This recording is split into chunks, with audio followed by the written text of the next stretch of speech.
Masih di VOA Pop News, Ian, kamu tidak tertarik dengan Apple Watch ini? Oh, tentu dong. Apa kata dunia kalau saya nggak punya Apple Watch? Udah pasti, Ian, gadget mania. Jadi apa sih istimewanya? Istimewanya banyak banget karena bisa tersambung khusus dengan segala macam yang kita biasa lihat di iPhone kita, dan juga kita bisa monitor, namanya juga misalnya kegiatan kita atau kalori kita kebakar berapa, itu semua ada unsur kesehatannya juga loh sebenarnya seperti itu. Dan bisa ngomong ke sini. Bisa kan kalau misalnya kayak film-film dulu itu udah gadgetnya udah canggih banget. Jadi nggak perlu lagi ngomong lewat telepon gitu. Ngomong aja lewat sini. Halo, mobil saya, silakan diantar. Oh, kayak itu film tahun 80-an. Enggak ketahuan umurnya pemirsa. Nanti kita simak liputan mengenai Apple Watch itu, bagaimana kompetisinya, juga perilaku pasar. Tapi sebelumnya pemirsa, kita simak dulu. Sehat nggak sih hamil tapi perutnya tetap kecil? Waduh, ini pasti kontroversial. Sirik sih sebenarnya. Ini dia perut hamil yang menimbulkan kontroversi. Seperti umumnya ibu hamil, model berusia 30 tahun Sarah Stage mendokumentasikan kehamilannya di Instagram. You don't really know how your body is going to be when you're pregnant or after the pregnancy.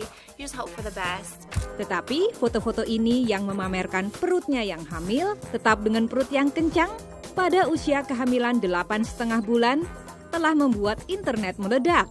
Satu orang menulis, di mana bayinya sembunyi? Yang jelas bukan di perut. Dia mestinya harus kasih makan bayinya dan tidak usah memikirkan tubuhnya sendiri. Sementara yang lain memuji fotonya. Kamu kelihatan cantik sekali dan menjadi inspirasiku. I just don't know how someone could say that to a pregnant woman. My baby's healthy and we're happy. But at the same time, a lot of women have been very supportive. Sarah Stage yang sekarang sudah hamil 35 minggu mengatakan bahwa ia berolahraga 2 kali seminggu. Ia mengaku bahwa perutnya membesar seperti ibu hamil umumnya, namun tidak terlalu kelihatan kalau difoto. Body has changed a lot. I've gained 20 pounds. So for me, it's definitely I see a difference. Para dokter mengatakan tidak ada formula yang sama untuk semua ibu hamil yang bisa menyimpulkan apakah sebuah kehamilan sehat atau tidak. The fact that she looks skinny on Instagram does not mean that her baby is growth restricted. If her uterus is the appropriate size, if her baby is measuring appropriately, and she has gained an average amount of weight, that is medically acceptable. Sementara bagi Sarah, ia hanya fokus pada calon bayinya. As long as the baby's healthy, I really don't think that anything else matters. So if you gain 60 pounds, 20 pounds, 80 pounds, as long as you're healthy and your baby's healthy, that's all that matters.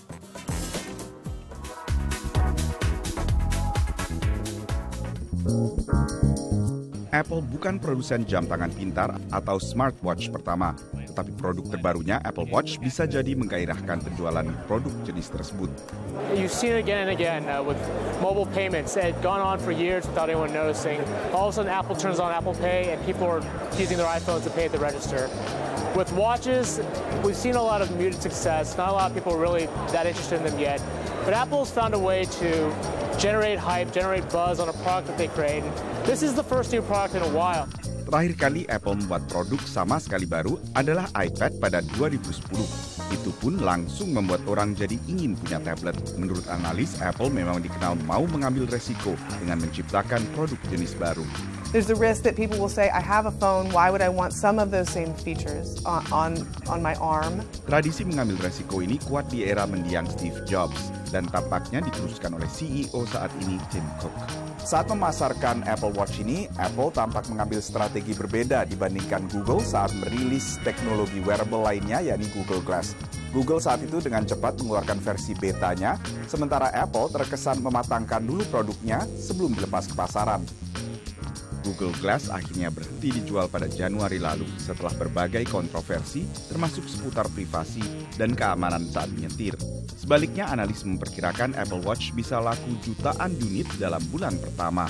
Well, it tells us that, innovation actually is quite strong relative to a lot of the negative sentiment that seems to be out there. Kepastian mengenai sukses tidaknya smartwatch pertama Apple ini baru akan diketahui pada 10 April saat konsumen di Amerika pertama bisa melakukan pra-pemesanan.